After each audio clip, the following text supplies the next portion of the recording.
En la presente lección vamos a explicar el último género de la segunda clase de glomérulos constituidos por periodicidades de compases, que son precisamente las periodicidades mutadas y transformadas, y transformadas, es decir, vamos a ver que entre mutación y transformación hay una vinculación interna muy poderosa, pero hay unas diferencias, naturalmente, que vamos a especificar a lo largo de la lección. Mutación viene del latín mutatio, significa mudar, mutar. A su vez viene de la raíz indoeuropea mei, que viene que pasa por el griego amoibe, que significa cambio. Un cambio en el propio proceso, pues la mutación referida, por ejemplo, a los genes, pues a la biología, pues se puede ver sobre unos mismos genes mutaciones, donde hay una relación con lo que son las transformaciones. Las transformaciones ya pueden ser, naturalmente, aparte de en la biología, pues transformaciones lógicas, transformaciones matemáticas, transformaciones de todo tipo. Este cambio, este amoibe, este cambio, el mutatio mutationis, el cambio, pues en la música tiene que ver, pues naturalmente, con unas operaciones que realiza el compositor, y estas operaciones, naturalmente, van circunscribiéndose a unos cánones. Y estos cánones tienen, pues a partir de lo que en la teoría de cierre categorial pues serían los modelos de las ciencias, los modos, y en los modos pues obtenemos pues paradigmas, cánones, clasificaciones, demostraciones, etcétera. Y entonces, pues obviamente la música no puede tener demostraciones, esta es la cuestión. Pero sí que hay muchos modos científicos que en el propio análisis glomerular, por esto que don Gustavo siempre insiste, en que la música se inserta en el espacio nosológico de forma oblicua a través precisamente de los glomérulos. Y los glomérulos precisamente son estas unidades que nosotros podemos rastrear en las partituras a través de la historia de la técnica de la composición, conjugada naturalmente con la historia de la ejecución, porque sin ejecución no hay composición, sin composición no hay ejecución en un sentido sustantivo de la música. Pues naturalmente en este sentido pues podemos observar una serie de procedimientos muy importantes que muchas veces, pues la mayoría de las veces, están sustentados sobre principios geométricos. La traslación es es uno de los principios más importantes de la música. Cualquier profesor de antes de contrapunto, de armonía, de composición, le decía al alumno, hoy en día ya no dicen nada porque todo es a base de ordenadores y a base de nada, no es nada, pero antiguamente cualquier profesor que se preciara, ¿no? Pues que conociera el contrapunto y la armonía y tal, no querían hacer cosas que estuvieran chulas, que estuvieran bonitas, originales, nuevas, innovadoras, bobadas de ese tipo, sino que se buscaba el conocimiento, ¿no? Y en el conocimiento, pues naturalmente, lo primero que se decía es, sin dominar la modulación no hay nada que hacer. Es decir, sin dominar la modulación, el modular, que es el cambiar de modo, pero no modo en sentido de los modos de las escalas, sino en el sentido del modo en que se presentan los temas, el modo en que se presentan las identidades. Y en el momento, pues, nosotros siempre circunscribiéndonos como punto de referencia tenemos esta enorme noción tan potente y única que nos legó don Gustavo, que es el volumen tridimensional del sonido musical. Entonces, naturalmente, en el momento en el eje de la si, pues tenemos una traslación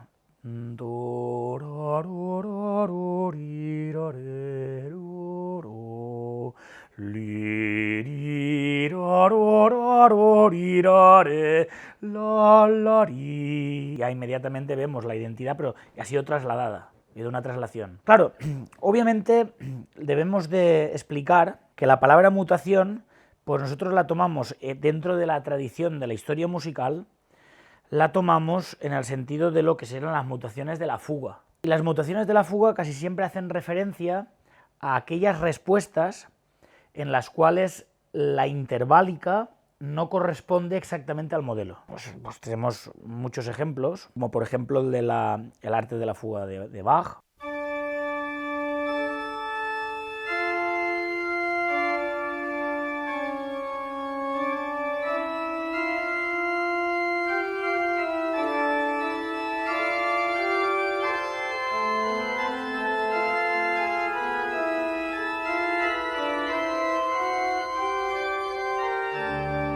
nos damos cuenta, aquí hay una mutación de la respuesta porque la, li, no, la, le, una cuarta.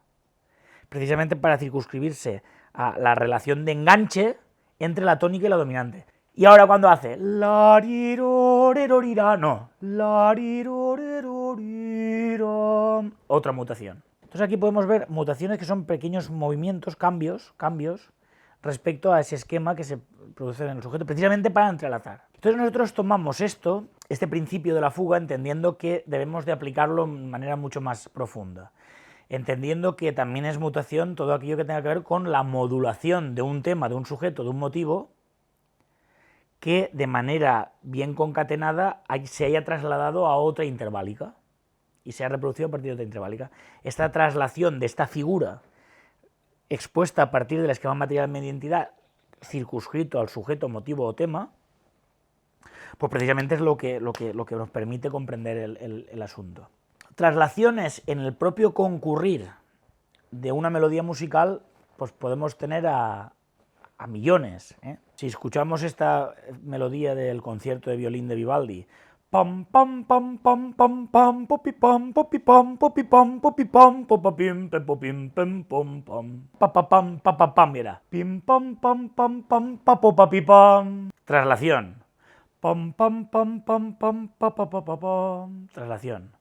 Que es un isomorfismo, pero no es un isomorfismo que va trasladándose hacia abajo en el eje de la si. Pam pam pam pam pam papapapam.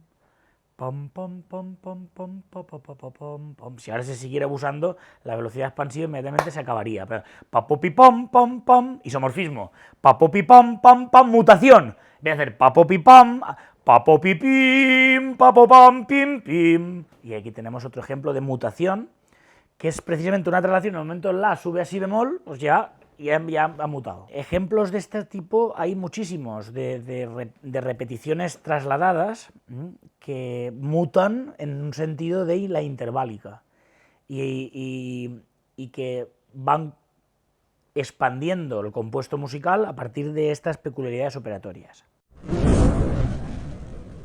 Las variaciones, pues, fíjense ustedes, este tema de Mozart, de las variaciones de Mozart, tema de variaciones en do mayor, pam pam pam pam pam pam pim pim pam pam pim pim pim pim pim pum. Fíjense ustedes cuando lo varía, él utilizando pues la técnica de los floreos, hace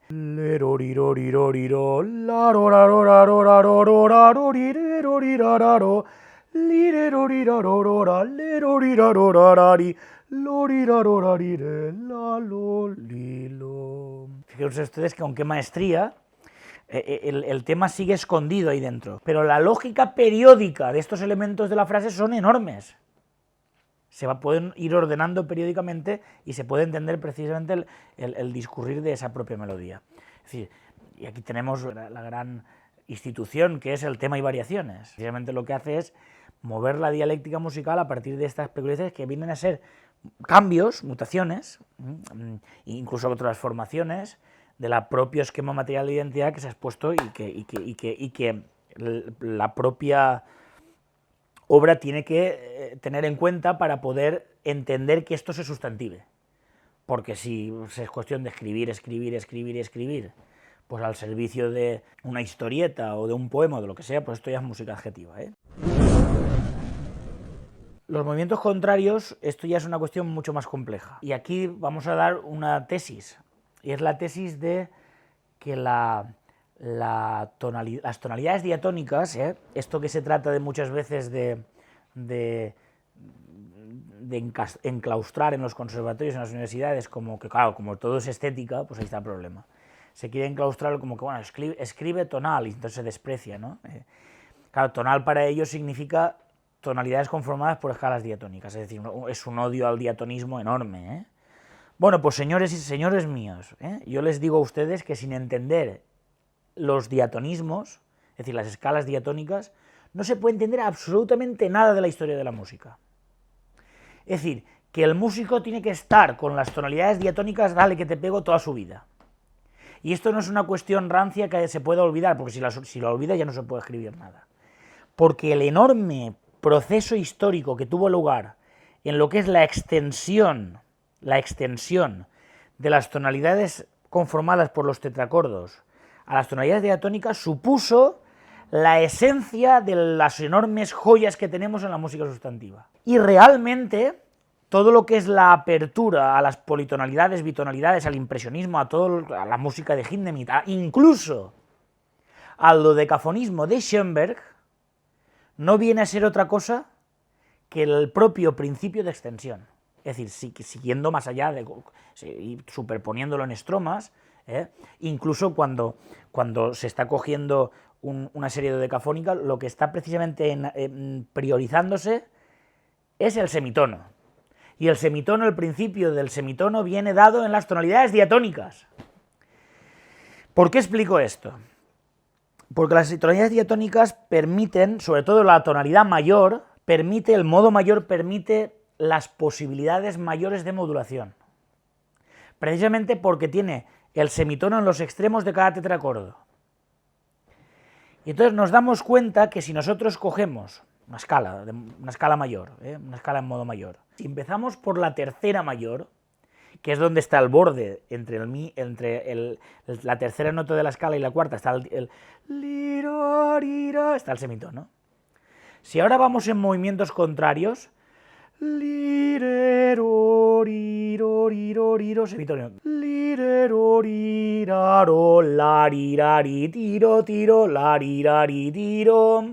ahí encontramos semitonos que convergen. Es decir, que partiendo de la propia escala llevada en movimientos contrarios, cuando uno sube el otro baja y cuando el otro baja el otro sube, este movimiento contrario, si parte de la tercera mayor,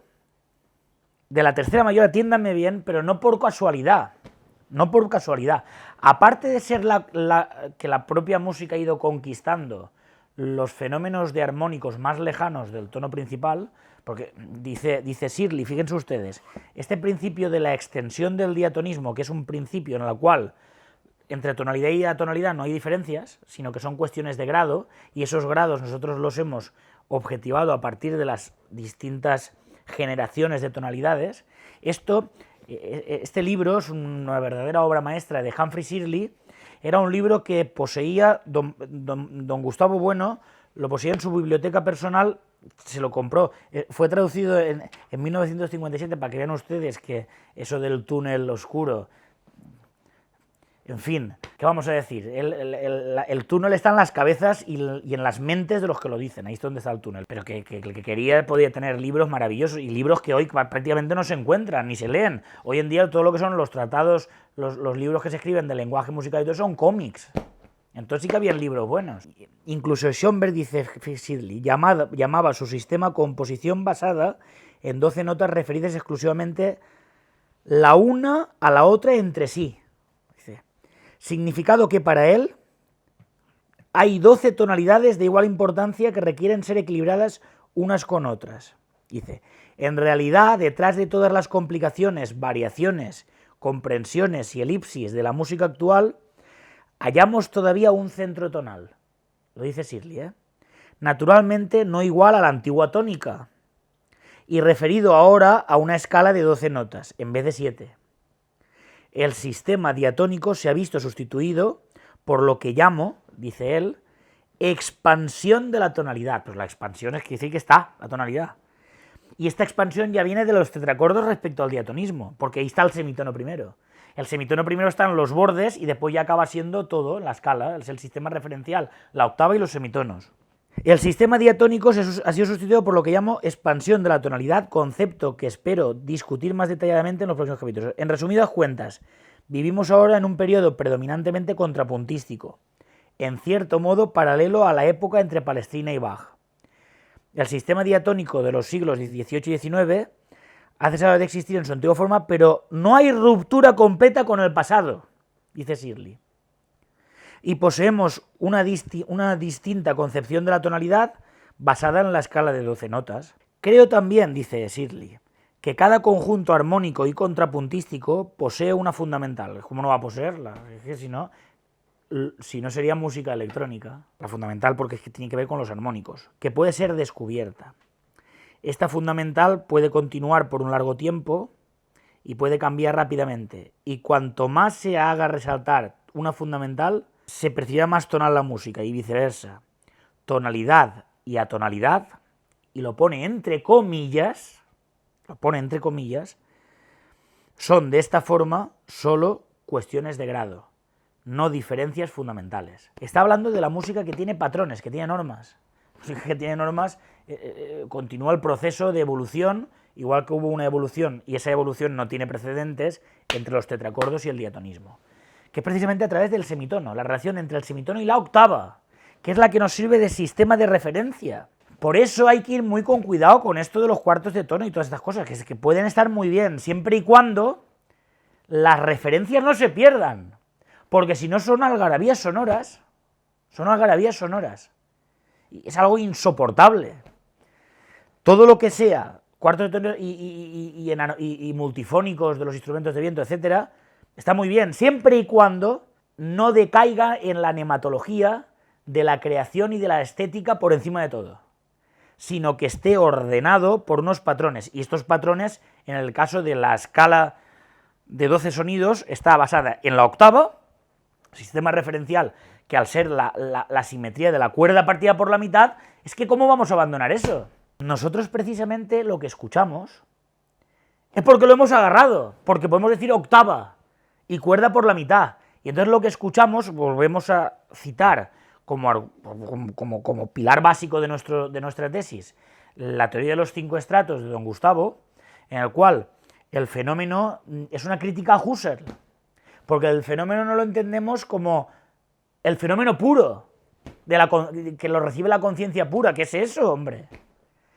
Sino precisamente entendemos que el concepto ha sido agarrado por el concepto, y después forma teorías, forma doctrinas, y entonces están el fenómeno, el concepto y la idea, naturalmente, ¿eh? La idea, que ya es el concepto cuando ya está navegando por distintas categorías diferentes, que es el caso de la música, al cabo y al fin, en la mayoría en muchos casos, como lo que estamos hablando. ¿Qué quiero decir con esto? Quiero decir que, claro, los movimientos contrarios, para que la música siga el patrón del buen hacer, con normas, está perfectamente ensamblado con la teoría simétrica de que a partir de la tercera mayor, que fíjense ustedes, está ya muy cerca de la séptima, cuando suena la séptima menor los armónicos, do, sol, do, mi, sol, si bemol. Y entonces, cuando están sonando los armónicos, la tercera mayor ya está cerca de la séptima menor. ¿Y qué está sonando ahí? Una séptima dominante, señores. En el momento tenemos el concepto de séptima dominante, ya comprendemos eso que estamos escuchando.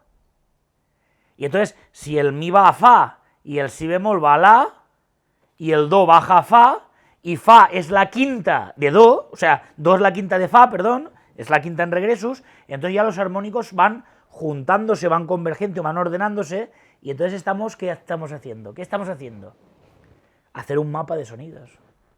Estamos ejerciendo como pues el ego trascendental, una analogía de atribución, el ego trascendental filosófico, que precisamente a partir de una serie de conceptos que toman los distintos sujetos egoiformes que forman parte de esas organizaciones totalizadoras, están operando para construir el mapa del mundo, pero no porque estén recibiendo la esencia del mundo a través de las sensaciones. La revelación, eso es una basura. ¿Quién puede creer eso? ¿Quién puede tomarse en serio esas tonterías? Sino precisamente porque tenemos herramientas para poder interpretar. Claro, al tener la esfericidad de la Tierra, los españoles no interpretaron, cuando llegaron a aquellas tierras, al descubrimiento de América, pues no interpretaron que aquello era, pues ¿qué voy a decir yo? Marte o Júpiter. Al tener la idea de esfericidad de la Tierra, se podía replantear la interpretación a partir de lo que en Spinoza se llama el orden y conexión de las cosas, paralelamente al orden y conexión de las ideas. Es decir, que al tener la esfera de Eratóstenes, la idea de esfericidad aplicada a la realidad, al mundo, pues tenía las coordenadas de interpretar, cosa que los aztecas no habían podido hacer nunca en la vida. ¿Cómo van a hacerlo? Esto es muy importante. Entonces, ¿qué quiero decir con esto? Quiero decir que cuando la melodía va en movimiento contrario,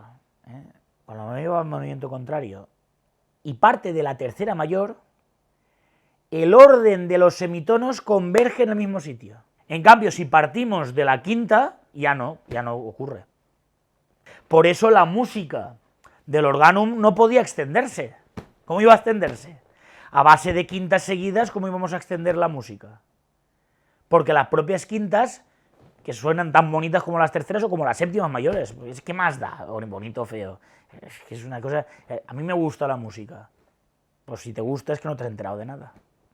Porque claro, si te gusta, qué cosa más ordinaria. Me gusta la paella o me gusta... Pero ¿cómo te va a gustar la música? La música lo que tienes que hacer es estudiarla. Una cosa tan compleja, tan complexa. Si empezamos de la octava, tampoco. Pero esto está muy bien, porque esto lo que hace es que nos permite distinguir, nos permite dominar, a partir de las operaciones y del ingenio que tenga el compositor cuando está escribiendo, la distinción entre los movimientos contrarios regulares o los movimientos contrarios irregulares. Vamos a escuchar ahora un ejemplo de un contrapunto imitativo basado en el movimiento contrario regular. Do, re, mi, re, sol, fa, mi, sol, fa, mi. Como podemos observar, pues aquí al estar basado en la tercera, pues naturalmente pues los intervalos coinciden perfectamente. En cambio, no ocurre lo mismo en este caso, que sería una imitación irregular. Do, re, mi, do, si, do, mi, fa, sol, mi. En el caso del modo menor, pues tendríamos esa cuestión sería un poco complicada. Claro, el modo menor es el que encierra la herencia de los modos antiguos. En el modo menor es donde está la herencia de los modos antiguos. Es decir, que quien piense que, claro, es que está la mentalidad infantil de pensar que la música va a base de he descubierto estos sonidos, vamos a descubrir sonidos. Pero descubrir sonidos, porque pues puede ser más bobo que decir esto. Naturalmente es atributivo, es decir, las coordenadas tonales van sucediéndose unas a otras y son atributivas. Entonces, el modo menor mantiene las características, por ejemplo, en la escala natural, la escala menor natural, mantiene la subtónica todavía. Cuando ya ya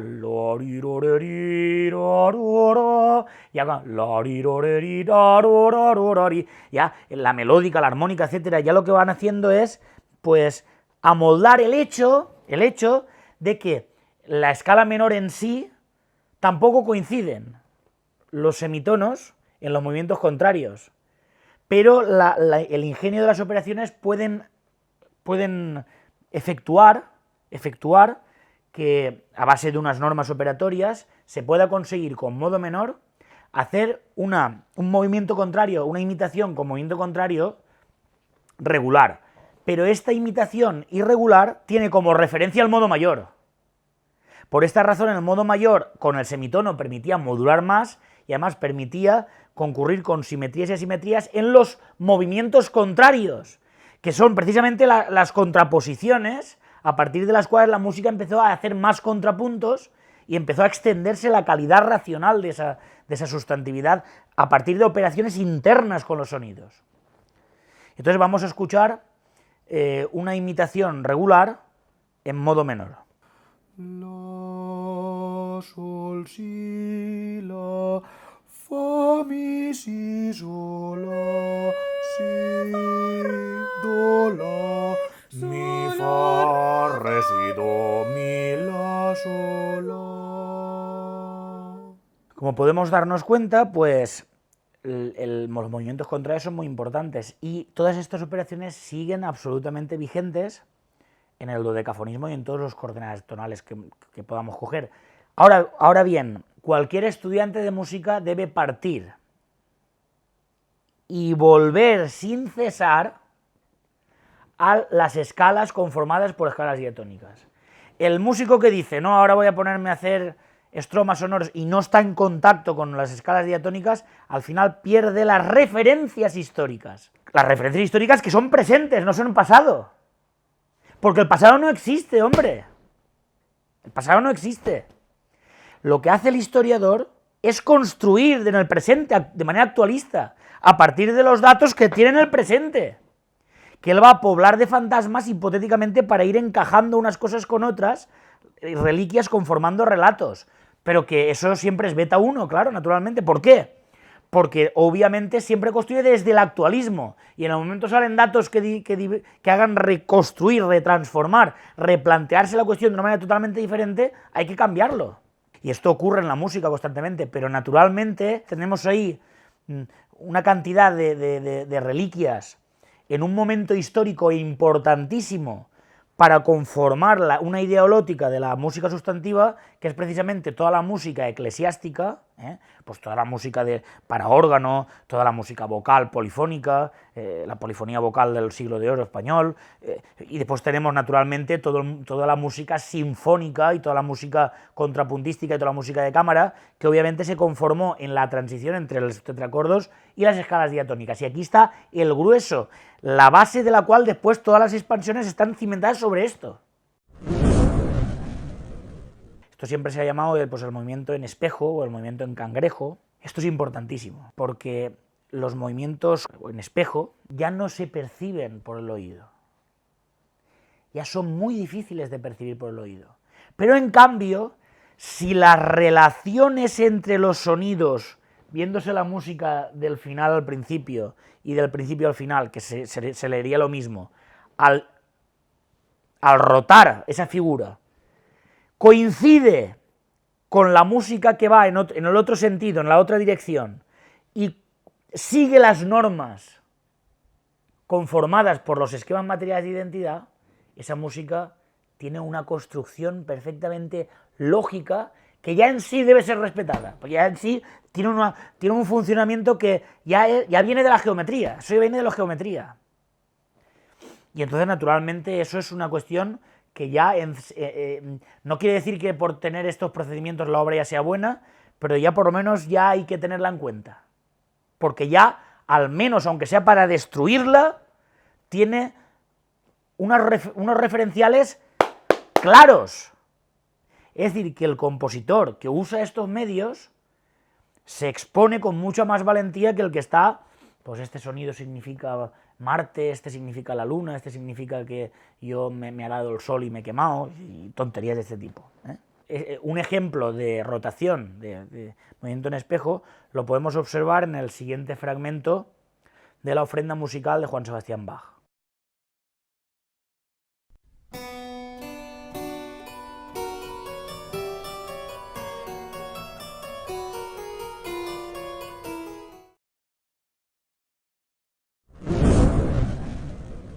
Por último, en el apartado de las mutaciones, tendríamos precisamente la mixtura entre las especies expuestas. Y esta mixtura la podemos observar en los siguientes ejemplos. Si, do, re, mi, la, si, do, re, mi, fa, sol, do, re, mi, re. Sobre este sujeto, ahora vamos a escuchar el propio sujeto por movimiento contrario.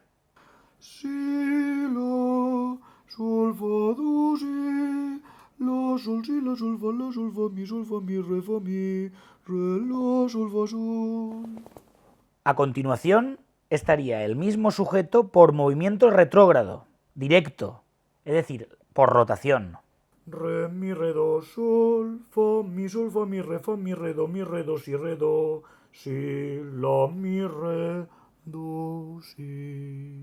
Y por último, tendríamos la mixtura entre la rotación y el movimiento contrario, es decir, el sujeto por movimiento retrógrado contrario. Sol, fa, sol, la, re, mi, fa, sol, la, si, do, fa, sol, la, si. Naturalmente, el hecho de haber explicado las mutaciones no es suficiente y debe ser completado. El ingenio que hace que una obra de música sea una obra maestra es el manejo de las mutaciones, pero en sentido límite. Y este sentido límite es cuando ya pasa de ser unos cambios a ser una transformación completa. Obviamente, en estos últimos casos de la mixtura ya sería una transformación, pero todavía en el sentido, si nos circunscribiésemos a la fuga, todavía al estar sonando el sujeto conjuntamente a todo esto de manera continua, todavía los ámbitos del regreso digamos, al esquema material de identidad formado por el sujeto no acabaría de perderse nunca. Pero cuando la música empezó a extenderse más, que es precisamente cuando se empezó a combinar la escritura contrapuntística con la escritura melódica, que es precisamente en la escritura de la sonata clásica o en la escritura de la sinfonía, pues precisamente a partir de este momento ya tenemos esta mixtura, y esta mixtura hace que precisamente estas mutaciones deriven en expansiones melódicas, en contracciones y dilataciones melódicas que van a constituir las propias figuras de la dialéctica. Y esto va a hacer que la propia mutación haga que se transforme lo mismo en lo distinto y lo distinto en lo mismo. Es aquí lo importante. Estas transformaciones temáticas, vamos a decir, y que son temáticas, aun cuando la música, de forma estética, porque cuando hablamos de tema, o de sujeto, de motivo, no estamos hablando en sentido estético, insistimos en esto, sino que estamos hablando desde la teoría de los glómeros, es decir, estamos hablando en un sentido gnoseológico. Y este sentido gnoseológico precisamente no se circunscribe a que el gran tema melódico surgió en el clasicismo, sino que entiende que el tema, motivos, melodía, son partes glomerulares que tienen como referenciar los distintos géneros y especies que estamos analizando. Luego, la música dodecafónica también tiene motivos y tiene temas, tiene todo. Y además principios que Shirley demuestra que muchas veces son exactamente iguales que los que utiliza Liszt. Schoenberg utiliza los mismos que Liszt. Entonces, lo que queremos decir es lo siguiente. Queremos decir que esas transformaciones se mantienen como lo mismo. Y ahí está la grandeza de una obra musical, porque es lo que va a permitirnos estudiar las siguientes clases de glomérulos. Y como ejemplo de estas transformaciones serían pues todos los temas B de las sonatas. Todo el tema B, si la sonata está bien hecha, es una transformación del tema A o de la introducción, o de partes del tema A y de la introducción mezclados entre sí. Como ejemplo vamos a poner el siguiente de la sonata fácil de Mozart. Si observamos con detención, tendremos el tema A que hace. Tenemos el acorde perfecto mayor, una quinta, una sexta, y tenemos métricamente tatatam. Y después tenemos el tema B, que hace. ¿Qué ocurre con el la ra ra, la ra ra, la ra ra, la ra, la ra ra ra ram? Y cuando hace tam tam tam, ta ta tam tam, ta ta tam, la ra ra la la la. Aquí tenemos, está en movimiento contrario y rotado en la parte A y en la parte B. La la la, la la la. La, la, la, la, la. Bien, y después hay una traslación a la dominante. Hay una traslación a la dominante que se ha podido dar a través de la dominante anterior, que aparece en el final del puente, precisamente por el manejo del semitono. Claro, es que es el manejo del semitono, señores. El fa sostenido respecto a sol, el fa natural respecto a mi, el si respecto a do. Ahí está el juego de que a través de los semitonos podemos ir yéndonos enfatizando los distintos armónicos principales de ese do como centro tonal. Claro, y la sexta. Lori, lori, lori, lori, lori, la sexta. Leli, lo, la, lira, lera, lera, lera, ro. Pero se ha transformado de tal forma, contrayendo el metro, hacia y ahora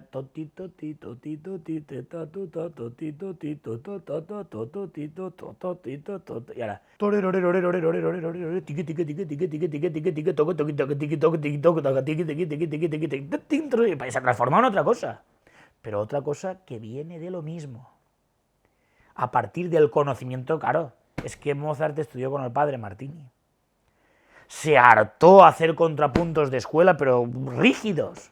Porque esto no lo muestran en la basura de película esa de Amadeus.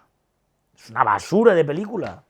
Claro, la gente ve eso y dice, tenía dentro de sí estaba el gran artista y sin ningún esfuerzo hacía todo lo que hizo. Miren ustedes, para el que se crea esto, yo le invito a que solamente copie toda la música de Mozart, que la copie.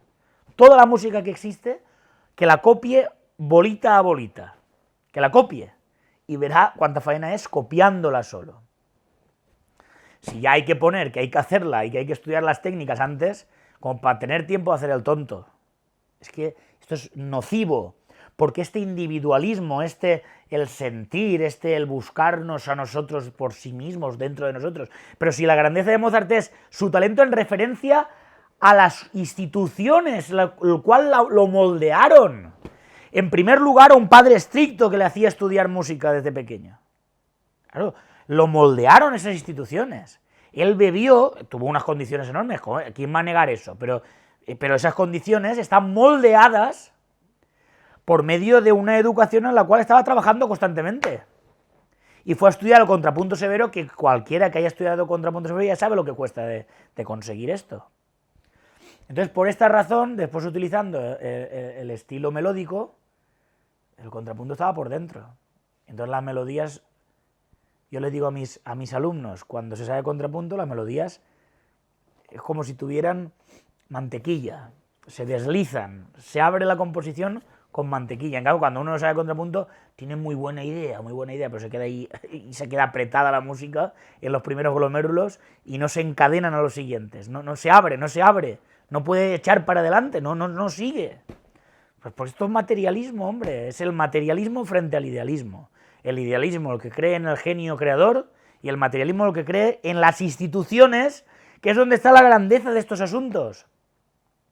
Tiene más mérito las instituciones que aprendió Mozart que lo que hizo Mozart, porque lo que hizo Mozart tiene valor en relación a que enriqueció, le dio riqueza a estas instituciones. Ahí está el valor. Por sí mismo eso no es nada. Y además, por sí mismo no entendemos a Mozart, ¿eh? La gente, ¿por qué le aburre Mozart? Porque no quiere estudiar y porque se toca muy mal. Un poquito de cada.